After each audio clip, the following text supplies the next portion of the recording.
আসসালামু আলাইকুম সুপ্রিয় দর্শক, আজকে আমি আপনাদের সাথে শেয়ার করছি কাঁচা আমের সস তৈরির রেসিপি।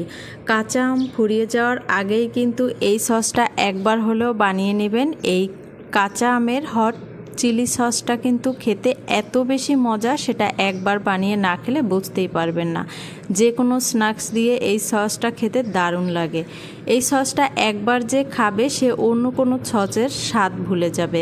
আশা করছি আজকের রেসিপিটিও আপনাদের ভালো লাগবে। তো চলুন মূল রেসিপি দেখে নেওয়া যাক। প্রথমে আমি একটি প্যানে নিয়েছি 2টা আম এভাবে কেটে এর মাঝে দিয়ে দিচ্ছি 1 কাপ পরিমাণ পানি দিয়ে এখন আমি জাল করে আমগুলোকে পুরোপুরি সিদ্ধ করে নেব। অবশ্যই কিন্তু আমটা খুব ভালোভাবে সিদ্ধ করে নিতে হবে। তো আমগুলো কিন্তু খুব ভালোভাবে সিদ্ধ হয়ে গেছে, আমি আপনাদের নেড়েচেড়ে দেখিয়ে দিচ্ছি। এবার আমি এই আমগুলোকে পুরোপুরি ঠান্ডা করে তারপরে একটি মিক্সিং জারে দিয়ে ব্লেন্ড করে নেব। আর ব্লেন্ড করা হয়ে গেছে দেখুন। এখন আমি স্ট্রেনারের উপর ঢেলে আমের মিশ্রণটাকে একটু ছেঁকে নিচ্ছি। যদি আমের মাঝে কোনো আঁশ থাকে তবে এই স্ট্রেনারেই থেকে যাবে। আমি যাতে ফ্রেশ একটি পিউরি পেয়ে যাই তাই আমি আমটাকে খুব ভালোভাবে ছেঁকে নিচ্ছি। তো আমের মিশ্রণটা ছেঁকে নেওয়া হয়ে গেছে, আমি ফ্রেশ পিউরি পেয়ে গেছি। এবার চুলায় প্যান বসিয়ে এর মাঝে দিয়ে দিচ্ছি 1 কাপ পরিমাণ চিনি। তো আপনারা কিন্তু মিষ্টির পরিমাণটা বাড়িয়ে কমিয়ে নিতে পারেন আপনার আমের টক বুঝে। টকটা যদি বেশি হয় তবে কিন্তু চিনির পরিমাণটা বেশি দিতে হবে। তো চিনিটা যখন এরকম ক্যারামেল হয়ে গেছে এ পর্যায়ে আমি এর মাঝে দিয়ে দিয়েছি 1 টেবিল চামচ পরিমাণ আদা কুচি, 2 টেবিল চামচ পরিমাণ রসুন কুচি। এখন আমি খুব ভালোভাবে নেড়েচেড়ে একটু মিশিয়ে নিচ্ছি। তো কয়েক সেকেন্ড এভাবে জাল করে নিতে হবে। তো নেড়েচেড়ে মিশিয়ে নেওয়ার পরে এবার আমি এর মাঝে ঢেলে নিচ্ছি আমের পিউরিটা। তো আমের মিশ্রণটা ঢেলে নেওয়ার পরে আমি অনবরত নেড়েচেড়ে খুব ভালোভাবে এই চিনির সাথে মিশিয়ে নিচ্ছি। ক্যারামেলটা আমের পিউরিটা দেওয়ার পরে একটু শক্ত হয়ে যাবে, ভয় পাওয়ার কিছুই নাই। এটা যখন আমের মিশ্রণটা গরম হয়ে যাবে ঠিক ওই সময় ক্যারামেলটা একদম গলে তারপরে আমের সাথে মিশে যাবে। তো দেখুন চিনিটা কিন্তু খুব ভালোভাবে গলে গেছে। এখন আমি এর মাঝে দিয়ে দিচ্ছি 1 টেবিল চামচ পরিমাণ চিলি ফ্লেক্স। চিলি ফ্লেক্সের পরিমাণটা আপনারা একটু বাড়িয়েও দিতে পারেন। যেহেতু আমার বাচ্চারা খাবে তাই আমি একটু চিলি ফ্লেক্সের পরিমাণটা কম দিয়েছি। এখন আমি এর মাঝে দিয়ে দিয়েছি 2 টেবিল চামচ পরিমাণ হোয়াইট ভিনেগার কিংবা সিরকা।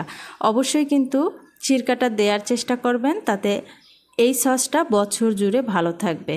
এখন এর মাঝে দিয়ে দিচ্ছি বিট লবণ আর নর্মাল লবণ। বিট লবণটা দেওয়ার চেষ্টা করবেন, তাতে কিন্তু টেস্টটা অনেক বেশি ভালো আসে। তো আমি নেড়েচেড়ে এখন এর মাঝে দিয়ে দিচ্ছি সামান্য পরিমাণ গ্রিন ফুড কালার। এটা সম্পূর্ণ অপশনাল। এটা দিলে হয় কি এই সসের কালারটা গ্রিন দেখা যায় আর কি। আমি যেহেতু বলেছি কাঁচা আমের সস তাই সবুজ হয়, এর জন্য আমি এটা দিয়েছি। এখানে নিয়েছি 1 টেবিল চামচ পরিমাণ কর্নফ্লাওয়ার। এর মাঝে 2 টেবিল চামচ পানি নিয়ে এখন আমি খুব ভালোভাবে মিশিয়ে আমি এই আমের মিশ্রণের মাঝে দিয়ে দেব, যাতে এটা খুব দ্রুত ঘন হয়ে আসে। আপনারা কিন্তু চাইলে কর্নফ্লাওয়ারটা না দিলেও পারেন, সেক্ষেত্রে একটু বেশি সময় নিয়ে জাল করে ঘন করে নিলেই হবে। তো কর্নফ্লাওয়ারের মিশ্রণটা দিয়ে এখন আমি স্প্যাচুলারের সাহায্যে এভাবে নেড়ে খুব ভালোভাবে মিশিয়ে নিচ্ছি আর অনবরত নেড়েই রাখতে হবে। তো দেখুন এটা অনেকটাই ঘন হয়ে গেছে আর আমি এই ঘনত্বতেই চুলা থেকে নামিয়ে কিছুটা ঠান্ডা করে নেব, কারণ ঠান্ডা হওয়ার পরে এটা আরও বেশি ঘন হয়ে যাবে। আমি এখন পরিবেশন করে নিচ্ছি আর আমি এরকম কাচের জার নিয়েছি আর আমি এই কাচের জারটাকে খুব ভালোভাবে ধুয়ে পরিষ্কার করে শুকিয়ে তারপরে এর মাঝে নিয়ে নিচ্ছি। অবশ্যই কিন্তু কাচের জারে রাখবেন এই সসটা, তাতে কিন্তু বছর জুড়ে ভালো থাকবে। একটু বেশি পরিমাণে এই সসটা বানিয়ে তারপর কিন্তু আপনারা চাইলে নর্মাল ফ্রিজে রাখতে পারেন সারা বছরের জন্য। এটা খেতে যে এত বেশি মজা হয়েছে সেটা কিন্তু একবার না বানিয়ে খেলে বুঝতেই পারবেন না। আর দেখেই বুঝতে পারছেন এটার দেখতেই অনেক বেশি সুন্দর হয়েছে। আশা করছি আজকের রেসিপিটিও আপনাদের ভালো লেগেছে। ভালো লাগলে অবশ্যই লাইক করতে ভুলবেন না, কমেন্ট করতে ভুলবেন না এবং বেশি বেশি শেয়ার করবেন। সবাই ভালো থাকবেন, সুস্থ থাকবেন। আজকের মতো এখানেই বিদায় নিচ্ছি। আল্লাহ হাফেজ।